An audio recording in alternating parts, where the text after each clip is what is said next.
Salut les kikis, comment que vous allez? Je suis donc allé rouler avec Parrain Ovaltine. On avait avec nous le Moyave 4S, le Moyave 6S, le Rustler et le Gorgon. Et je vous dis une bêtise, j'ai pas le Moyave 4S avec lui, il a fait sa dernière sortie sur piste avec la fripouille. Ça s'est passé à merveille. Si tu te poses la question, ce sont 4 jantes arrière prévues pour la Really Deathwatcher 6S, donc appelé aussi FTX Supercharger et à la base FS Racing Super GT ou Super Forza, un truc comme ça, Super Forza. Le Gorgon, sa carreau n'a pas résisté, alors on va pas lui en vouloir, on a fait n'importe quoi avec, on l'a envoyé en 2 et 3S, évidemment ça laisse des traces. Si tu pars sur le combo charbon d'origine, la carreau d'origine tiendra quand même un moment, même si on est vraiment dégoûté d'avoir une carreau en PVC sur cette machine et pas en Lexan. Elle existe à peindre. D'où ma question, il faut que je contacte rcfastcars.com. Yves, est-ce que la carreau en Lexan du Gorgon transparente est-elle en Lexan? Vous n'oubliez pas que c'est dispo aussi chez Elsace Body RC, bien évidemment, en couleur. Vous avez plusieurs couleurs au choix. Je peux que vous conseiller, quand elle est neuve, de la garder pour l'étagère. C'est certain. On a 3800 kV, on a un pignon de 16 à bord.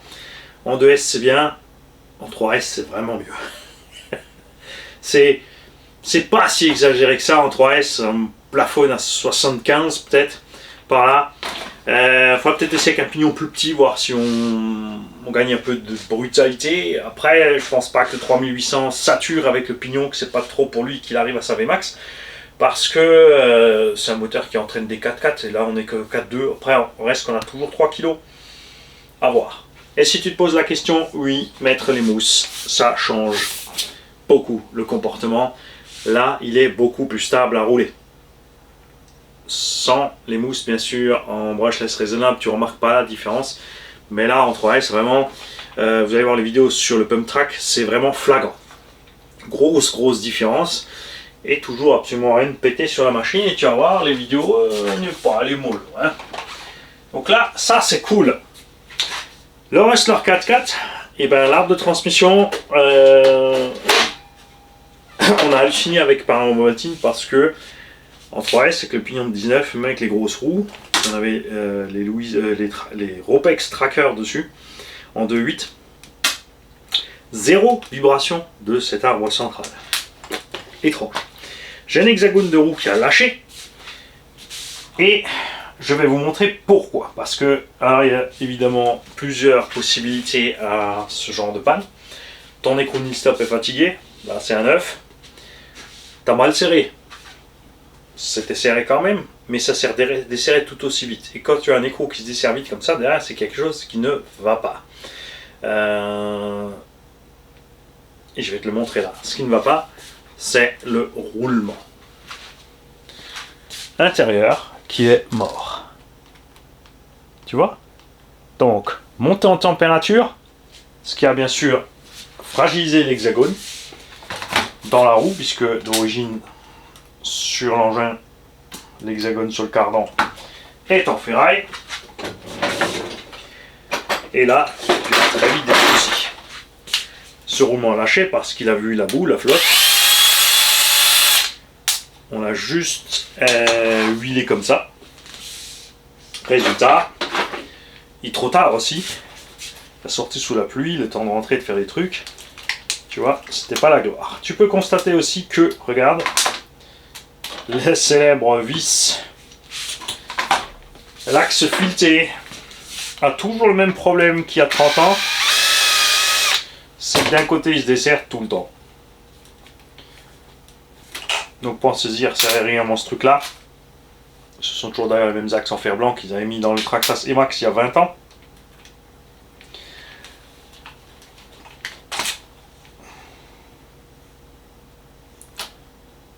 Le roulement, regarde. Le roulement a bloqué. Il est complètement bloqué.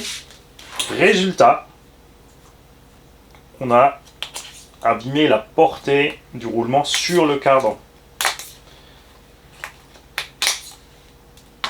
Allez, sors de là. Voilà. bloqué total. Et c'est donc le cardan qui a tourné dans le roulement et qui s'est bouffé. Tu vois?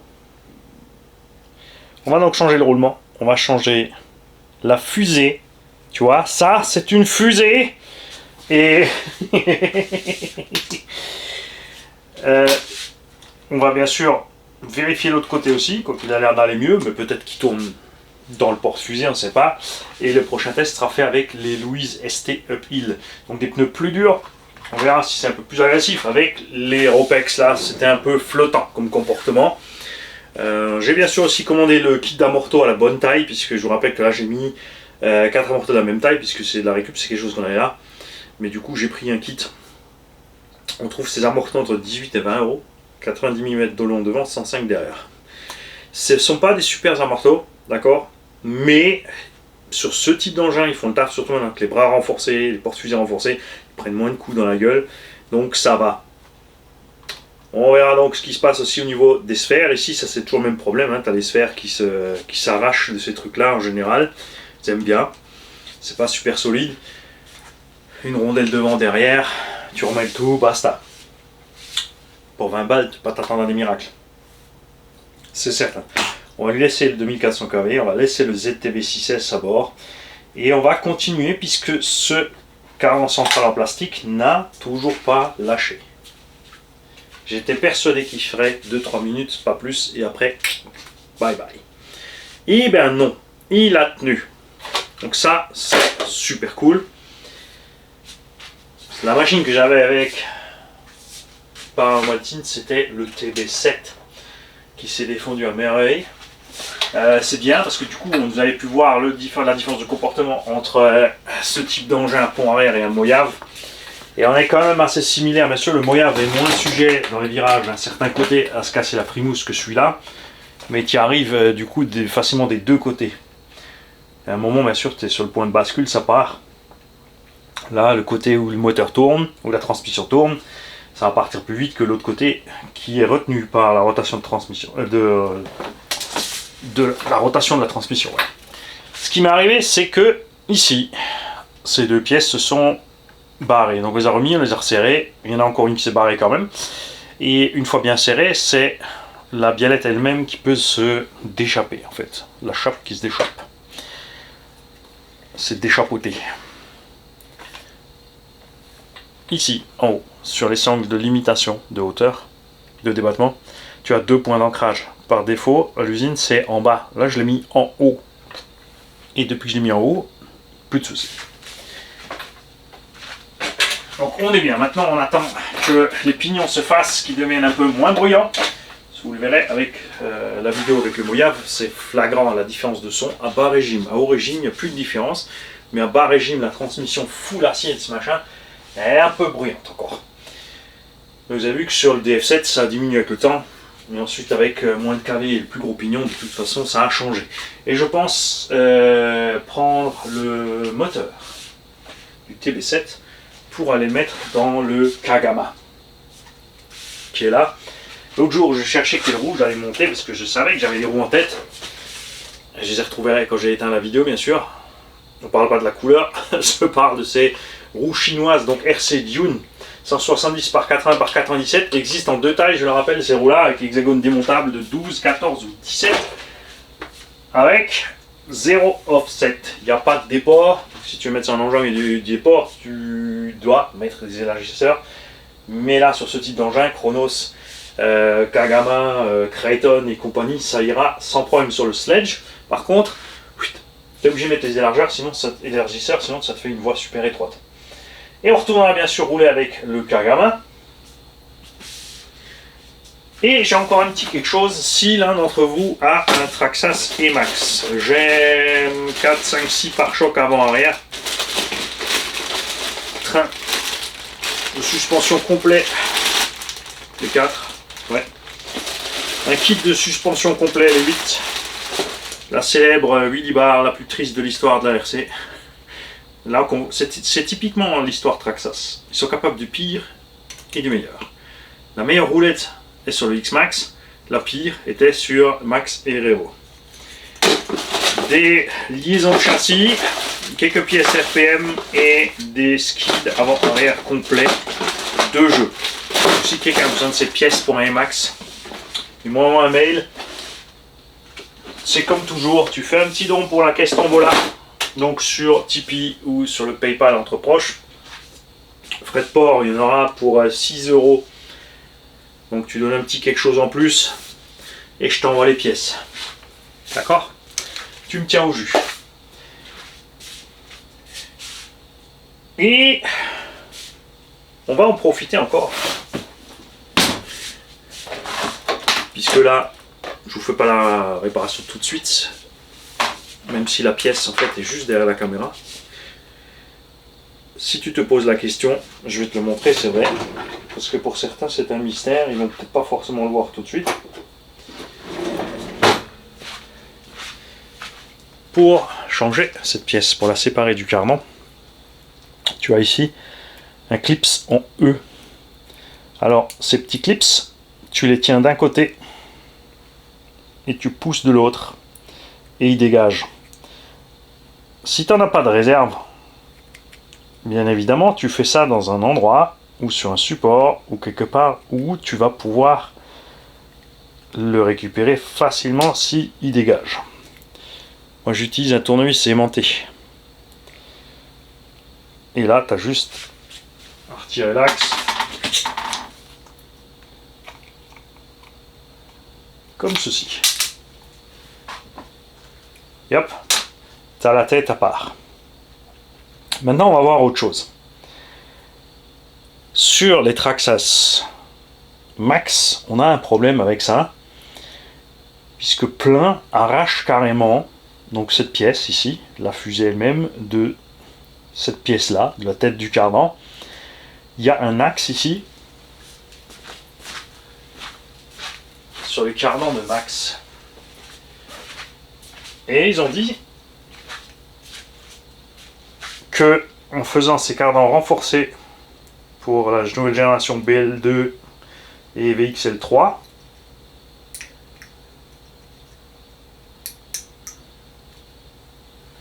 il y a eu une modif. Et effectivement, on n'a plus d'axe.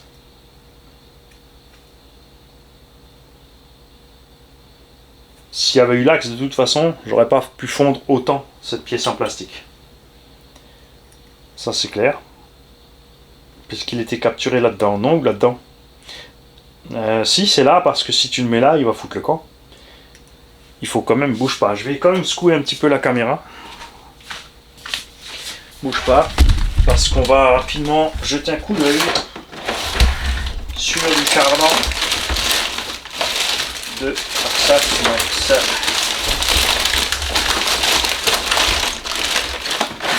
Ah, andouille. Ouais, bougez pas. Concu, je les avais déjà remontés.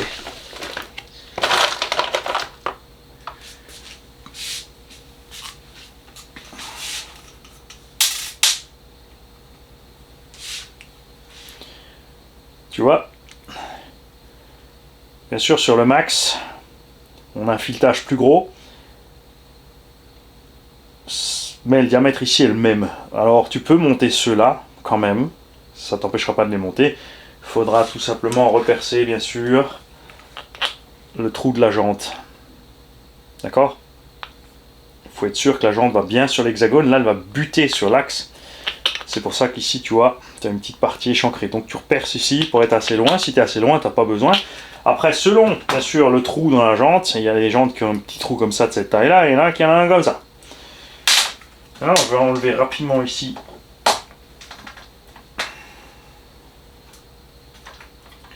ma pièce.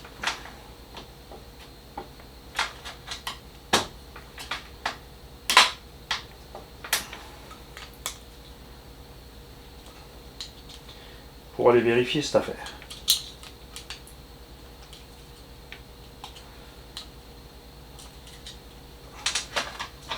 Ouais, c'est comme ça. Ça prend un peu de temps, hein, patience.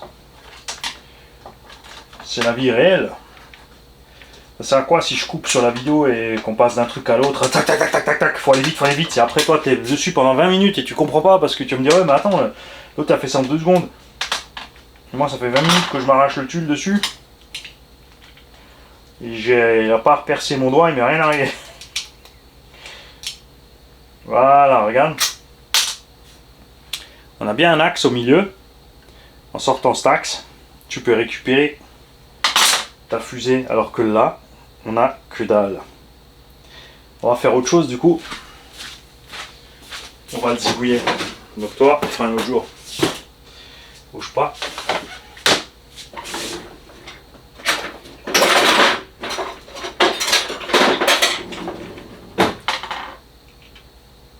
Faites pas ça avec vos lunettes normales. N'oubliez pas que je suis mécano, donc j'ai que des lunettes en fait prévues pour bosser en plexi anti-impact et tout.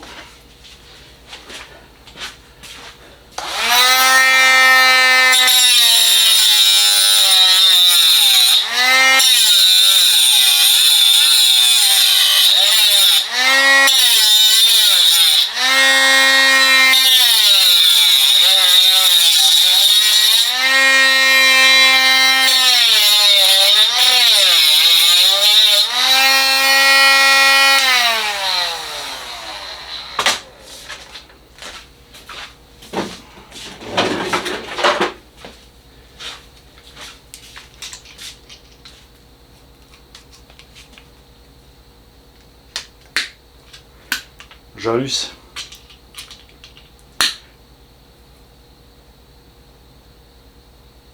Ah si, il est toujours. Mais par contre, regarde.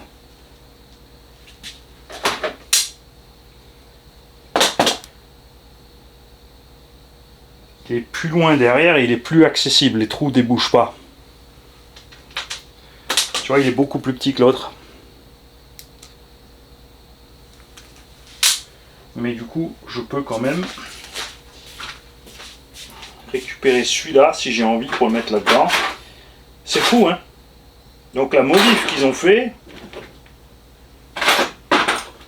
ils sont en train de nous dire que c'est juste et uniquement ne pas avoir percé complètement le plastique et mis un axe plus petit. Ah, il faudra voir ça sur les cardans de max quand même. Parce que ça ne veut pas dire que la modif a été apportée sur le max aussi. C'est mes outils, je fais ce que je veux avec. Tu vas voir ça. Viens mon petit. Bon bah il tient bien. Donc nous on va le monter avec ça. Je vais récupérer cette tête, je vais la mettre là-dedans. Si tu te poses la question, oui, tu peux juste tout simplement couper le tube à la bonne longueur et l'emmancher dessus, ça va aussi, il n'y a pas de problème. Je te dis ça si tu as déjà un max à la maison et que tu as mis les cardans acier, parce que sur le max les cardans télescopiques ça suffit pas, et que tu as du rab, tu peux faire ça. Pour le roulement, je vais bien sûr aller voir sur le site Action Modélisme s'il a cette taille de roulement en stock, parce que je crois plus que j'en ai ici. On va aller voir ça, c'est du 4. Ouais, c'est du 4. Donc ça va être du 13 par 4 par 16. Un truc comme ça, 12. 12 par 18. 12, 18, 4. Et puis voilà. Et comme dit, on va continuer cette affaire avec ce cardan central plastique. Il va lâcher un moment. Mais c'est quand même dingue qu'il n'ait pas lâché dans les quelques minutes. Ça, c'est vraiment, c'est pour ça qu'on va continuer cette histoire, parce que c'est... Je vois jusqu'où il va aller, ce petit cardan plastique au centre. Et surtout qu'il ne vibre pas. Donc là, Tam, Kyosho, Arma, ils ont des leçons à reprendre. Comment faire un cardan central plastique. Salut les gars. Mani, c'était la mise au point. Ah merde, attends. Bouge pas, je suis encore là. Tu peux pas mettre le cardan du max aussi facilement que ça. La pièce ici est plus épaisse, elle frotte ici à l'intérieur, donc j'ai limé ce qui dépasse jusqu'à ce que ça aille bien. Mais maintenant j'ai un autre souci, et même si l'axe de l'hexagone, ce qu'il est passé, correspond quasiment, le problème qu'on a, c'est qu'on n'arrive pas à mettre la pièce dessus, puisque la partie échancrée de cette fusée là, qu'on a démontée tout à l'heure, voilà, celle-là, elle sert à aller emmancher l'hexa de 12 jusque sur la clavette. Et là, échec. Ça c'est donc possible si tu mets d'autres hexas. Tu peux foutre bien sûr les hexas de 17 type Erevo 1, Summit 1, Emax, etc. Mais c'est même pas sûr parce que l'axe me paraît être vachement loin derrière et tu pourras pas passer ton axe fileté dedans. Donc on va dire que ceci est un échec. Tout bonnement. Je vais donc me pencher sur l'autre solution, c'est-à-dire forcer cette clavette dehors et aller mettre celui-là là-dedans.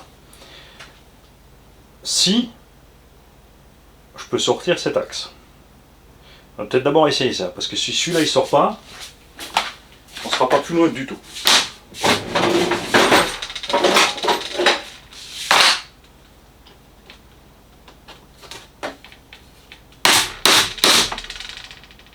C'est bon. C'est bon, il sort. Donc on fera ça. Je vais peut-être pas remonter tout de suite. On va profiter du fait que le rustler soit démonté. Je vais mettre ça de côté. Et je vais préparer. Enfin, je vais juste mettre de côté parce que j'ai d'autres choses à vous montrer entre temps. Et on fera la vidéo de compatibilité entre Traxxas et KDM. Enfin, donc la gamme Traxxas 3S ou 2S avec les KDM Successor 10. Il faudra juste faire très attention, bien évidemment on peut mettre ces porte-fusées, mais tu ne pourras plus mettre les roues d'origine KDM puisque la jante ne passera pas par-dessus. D'accord ? Pour te donner un exemple, même si c'est un alu, hein, c'est la forme de la pièce Traxxas d'origine, des anciennes versions. Donc ça c'était la pièce d'origine, ça c'est la version renforcée. Moi j'aimais bien parce qu'on avait ici la possibilité d'avoir deux crans différents de hauteur. Comme tu peux voir, en plus on est même si on est plus haut. Ouais, on est plus haut, donc on a moins de garde-sol en fait avec ce système là. Alors qu'avec celui-là, on va pouvoir gagner en garde-sol. Oh punaise. Pourquoi ils l'ont fait? La taille du cardan. Avec la grosse articulation ici, il n'y a plus moyen, ce qui explique aussi pourquoi ce Rustler BL2 est tellement bas. Il me semblait bien que c'était plus haut les anciens. Ces pièces, bien sûr, ça c'est sûr qu'elles se montent chez KDM déjà. Mais on va voir sur les triangles, puisque ils sont prévus à la même taille, si on peut mettre facilement ça dessus. On va voir aussi si on peut facilement mettre les triangles Traxxas sur le KDM. Puisqu'à l'avant, sur mon KDM, sur mon premier, j'avais cassé 2 fois les triangles sur des impacts violents. D'accord ? En plein dans l'arbre et en plein sur un banc, sur le petit skatepark en béton, en acier. Donc je vais voir ça. Parce que ces triangles Traxxas sont pas chers et sont quand même sacrément solides en 4 casses. J'en ai en plus un ou deux en rab. Donc je les laisserai dans la caisse à outils. Mais j'aimerais bien vous faire une petite vidéo, poser les deux machines ensemble. On va désassembler un côté de chaque machine. Et ensuite switcher les pièces pour vous montrer un petit peu. Maintenant je file, en appuyant sur le bon bouton. Ciao les gars. Encore moi. Ouais, vous me connaissez, j'arrive pas à lâcher l'affaire. Pour faire cette modif, c'est du grand n'importe quoi. Mais voilà. Pour sortir cette pièce, tu sors l'axe qui est l'encardant du Traxxas Max, qui est plus gros, bien sûr, que l'axe qui est dans cette pièce d'origine. J'ai donc repercé cette pièce au diamètre de celle-là. Et ensuite, quand tu présentes la fusée dans la tête de cardan, elle ne rentre pas assez loin pour que tu puisses mettre l'axe.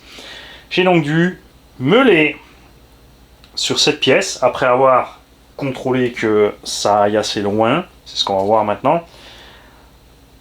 Parce que c'est bien beau de meuler, mais ensuite si ta pièce rentre plus loin, si elle sort plus assez de ton porte-fusée, ben ça ne te sert plus à rien du tout.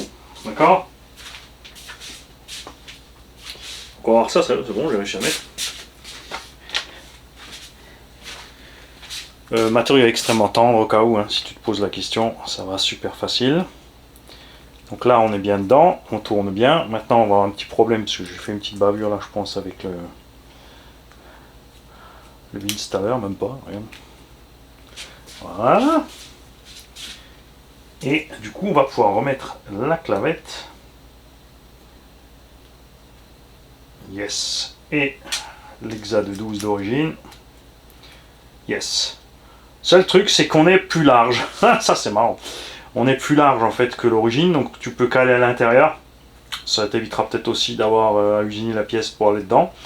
Tu peux caler à l'extérieur si tu veux gagner un petit peu de largeur de voie. Donc là on va mettre des rondelles téflon devant derrière pour équilibrer un peu cette affaire. Et ma foi ça va s'arrêter là. On mettra peut-être une petite rondelle de calage là-dedans. Et comme ça je vais pouvoir relancer le Rustler. Et ouais, on fera vidéo accès méca, enfin compatibilité méca Rustler, enfin gamme Traxxas 2S et KDM plus tard. Je vais pas m'amuser à faire les deux. On fera ça plus tard, à l'occasion, si j'ai explosé les carreaux ou n'importe. Et maintenant j'y vais. C'est la troisième, ça manie déjà. Ouais, mais bon, en même temps.